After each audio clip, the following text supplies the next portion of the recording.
शलोम दोस्तों, आप सभी को प्रभु यीशु मसीह के मधुर और मीठे नाम से मेरा नमस्कार। Praise the Lord. दोस्तों, आज दुनिया को जो देखते हैं हम, ये दुनिया ऐसी नहीं है जैसे दिखाई देती है। जी हाँ, आप यकीन करें या ना करें, लेकिन दुनिया की सच्चाई यही है। जो लोगों को हम देखते हैं, मिलते हैं, जुलते हैं, जिससे हम बातें करते हैं, क्या आप जानते हैं उनके अंदर कौन सी आत्मा है? हम जाने अनजाने में कभी कभी शैतान की आत्माओं से बातें करते हैं। उनके अंदर दुष्ट आत्माएं भरे रहते हैं। जी हाँ दोस्तों, तो इनको देखने के लिए हमें क्या चाहिए? दोस्तों, उनको देखने के लिए प्रभु यीशु मसीह ने हमें उनका वचन दिए हैं, बाइबल को दिया गया है। जी हाँ, ये बाइबल हमें प्रभु यीशु मसीह ने दिया है कि हम इसको एक चश्मे के रूप में या एक लेंस के रूप में इस्तेमाल करें और लोगों की सच्चाई को, इस दुनिया की सच्चाई को हम देखें। मैं फिर से दोहराऊंगा, जो हम इस दुनिया को देखते हैं ऐसा नॉर्मल नहीं है जैसे हम देखते हैं। कुछ लोग सोचते होंगे चलो आज मौज मस्ती करते हैं, एंजॉय करते हैं, क्योंकि दिन हमें मिला है, क्योंकि ये दुनिया हमें मिली है, हम इसको क्यों ना एंजॉय करें, हम इसको क्यों ना मौज मस्ती में उड़ाएं। और हम नॉर्मली एंजॉय करते हैं, ऐशो आराम में दिन बिताते हैं। लेकिन दोस्तों, बाइबल बताती है, वचन में लिखा गया है कि अवसर को बहुमूल्य समझो क्योंकि दिन बुरे हैं। जी हाँ, क्योंकि दिन बुरे हैं। आज मुझे और आपको एक अवसर मिला है, एक मौका मिला है कि हम अपने जीवन को परखें, हम अपने जीवन को जांचें, क्योंकि क्या पता ये मौका कल ना मिले, ये जो अवसर है कल का दिन में हमें ना मिले। ये दिन बुरे हैं। इसलिए दोस्तों, जब हमें ये अवसर मिला है, ये मौका मिला है, हमारे जीवनों को परखें और जांचें और मन फिराएं, प्रभु के पास आएं और प्रभु के चरणों में अपने आप को गिराएं। हम क्यों इस मौका को गवाएं? हम क्यों इस मौका को जाने दें?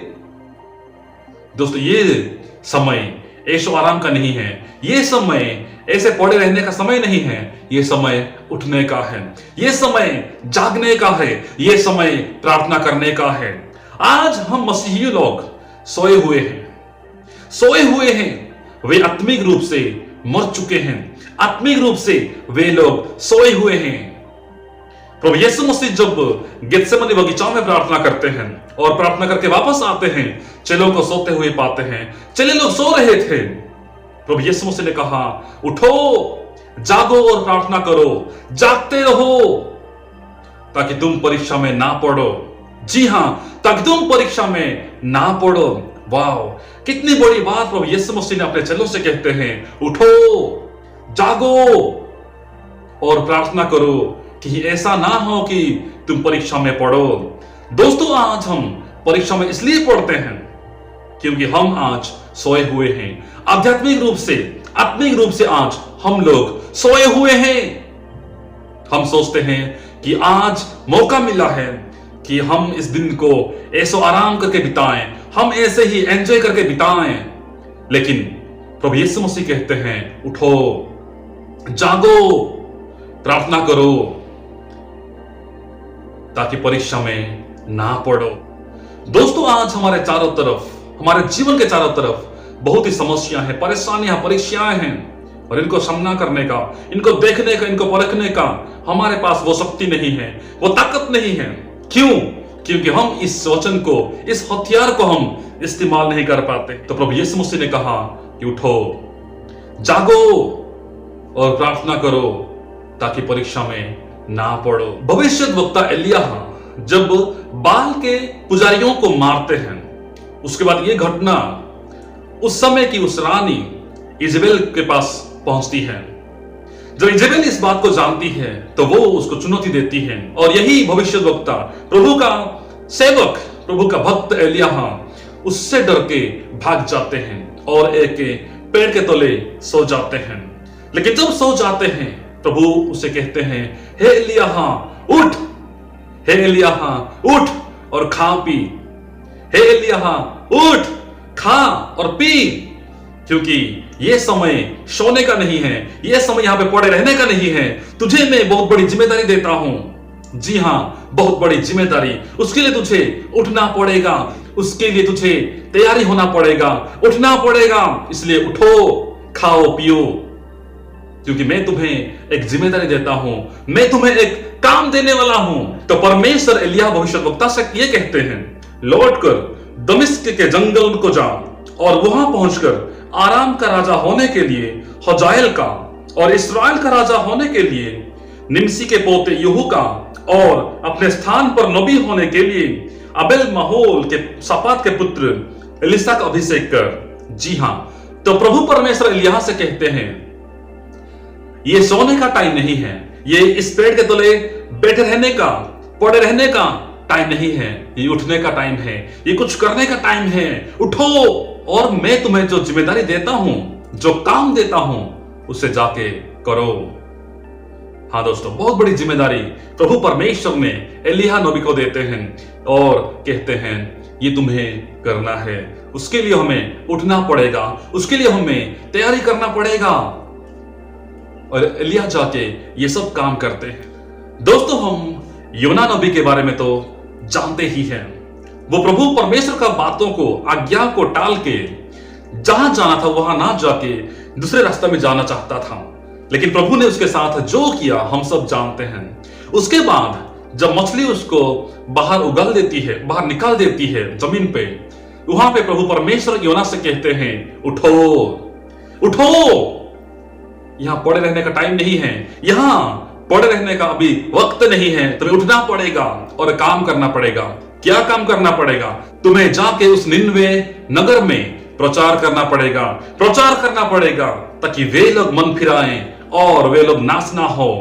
जी हां दोस्तों, योना नबी उठा, योना नबी उठा और जाके निनवे नगर में प्रचार करता है, वचनों को प्रचार करता है और लोग उसके वचनों को सुन के मन फिराते हैं, उपवास का प्रचार करते हैं और वे लोग फास्टिंग करते हैं। क्या मनुष्य, क्या पशु, सब लोग टाट ओढ़े हुए उपवास करते हैं, फास्टिंग करते हैं और प्रभु परमेश्वर उस नगर को बचाता है। यानी कि हमें आज उठना पड़ेगा, हमें जागना पड़ेगा, हमें प्रार्थना करना पड़ेगा, हमें खुद को तैयार करना पड़ेगा।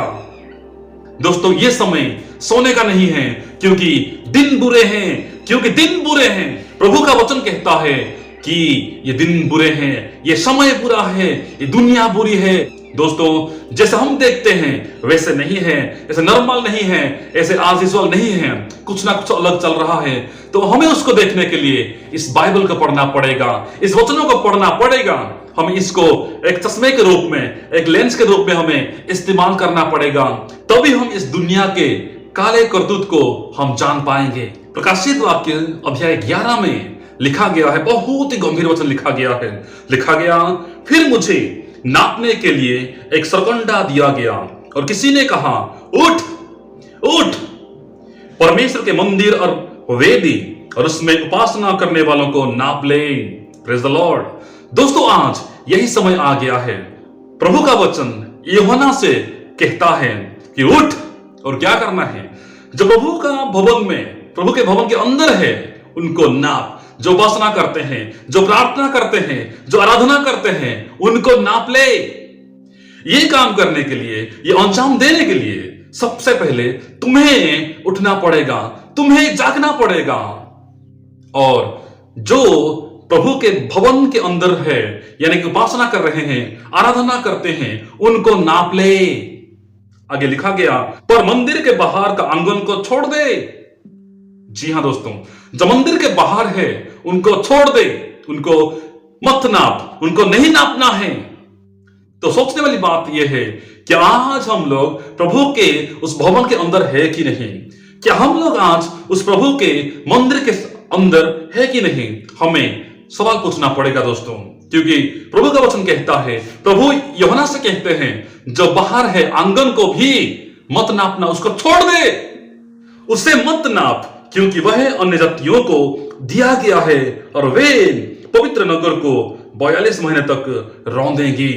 जी हां, जो बाहर है, जो मंदिर के बाहर है, जो भवन के बाहर है, उसको अन्य जातियों को, यानी कि शैतान को दिया गया है। तो दोस्तों, सवाल यह है कि क्या मैं और आप आज प्रभु के उस मंदिर के अंदर, उस भवन के अंदर है कि नहीं? यूहन्ना को कहा गया, उठ और नाप ले। तो दोस्तों आज मसीह होने के नाते मुझे और आपको उठना पड़ेगा, जागना पड़ेगा, प्रार्थना करना पड़ेगा। पौलुस इस बात को बार बार दोहराते हैं कि जागते रहो, निरंतर प्रार्थना करते रहो, जागते रहो, निरंतर प्रार्थना करते रहो। समय कम है, दिन कम है, हमें आज तैयारी करना पड़ेगा, हमें आज उठना पड़ेगा, हमें आज जागना पड़ेगा, हमें आज प्रार्थना करना पड़ेगा। दोस्तों हम सब जानते हैं उड़ाव पुत्र के बारे में। उसने बहुत खुशी के साथ उसका जो हिस्सा में आ गया धन दौलत को उठा के चला गया, लेकिन जब उसको ये प्रॉब्लम आ गया, उसको ये सामना करना पड़ा, वो अपने आप में आ गया, वो उठा और कहने लगा कि मैं अभी उठूंगा और मेरे पिताजी के पास जाऊंगा।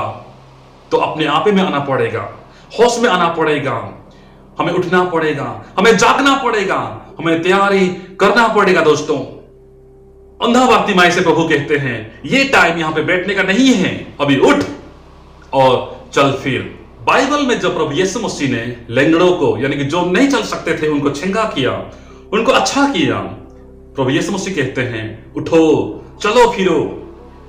यानी कि ये समय बैठ के भीख मांगने का नहीं है, ये समय बैठे रहने के नहीं है, ये समय पड़े रहने का नहीं है, ये समय उठने का है, ये समय कुछ करने का है, ये समय प्रार्थना करने का है, ये समय जागने का है, ये समय अपने आप को तैयारी करने का है। इसलिए प्रभु यीशु मसीह कहते हैं उठो, चलो फिरो। दोस्तों सौन पौलुस रोमियो की पत्रिक में लिखते हैं, लिखा गया रात बहुत बीत गई है। जी हां, हमने बहुत टाइम सो लिया, हमने बहुत टाइम आराम कर लिया, लेकिन अभी क्या होने वाला है? और दिन निकलने पर है। तुमने बहुत समय सो लिया, लेकिन अब सोने का टाइम नहीं है, अब उठने का टाइम है, अब जगने का टाइम है, क्योंकि दिन निकलने पर है, क्योंकि दिन आने पर है। तो इसलिए हमें रात के कामों को, अंधियारे के कामों को हमें छोड़ना पड़ेगा और हमें ज्योति के कामों को अपनाना पड़ेगा, प्रभु यीशु मसीह के पास आना पड़ेगा। पौलुस कहते हैं रात बहुत बीत गई है और दिन निकलने पर है, इसलिए हम अंधकार के कामों को त्याग कर ज्योति के हथियार बांध ले। हाँ दोस्तों, तो इसीलिए दोस्तों आज हमें उठना पड़ेगा, हमें जागना पड़ेगा, हमें प्रार्थना करना पड़ेगा, हमें खुद को तैयारी करना पड़ेगा, क्योंकि ये दिन बुरे हैं, ये दुनिया बुरी है। जैसे हमें ये दुनिया नॉर्मल लगती है, वैसे नॉर्मल एक्चुअली में है नहीं। तो इसलिए दोस्तों आज हमारे पास प्रभु यीशु मसीह ने बाइबल को दिया है, वचनों को दिया है, हम उसको पढ़ें और इस दुनिया की सच्चाई को देखें, इस दुनिया की सच्चाई को देखें। जैसे बाइबल में बहुत से बार ये बात लिखी गई है, उठो, उठ। तो आज मुझे और आपको भी उठना पड़ेगा, आत्मिक रूप से जागना पड़ेगा, आध्यात्मिक रूप से हमें उठना पड़ेगा, दुनिया को देखना पड़ेगा और हमें खुद को तैयारी करना पड़ेगा। दोस्तों आप भी बाइबल को पढ़ें और परमेश्वर की महिमा करें, परमेश्वर की बढ़ाई करें, तो हम सबको आशीष दें। धन्यवाद।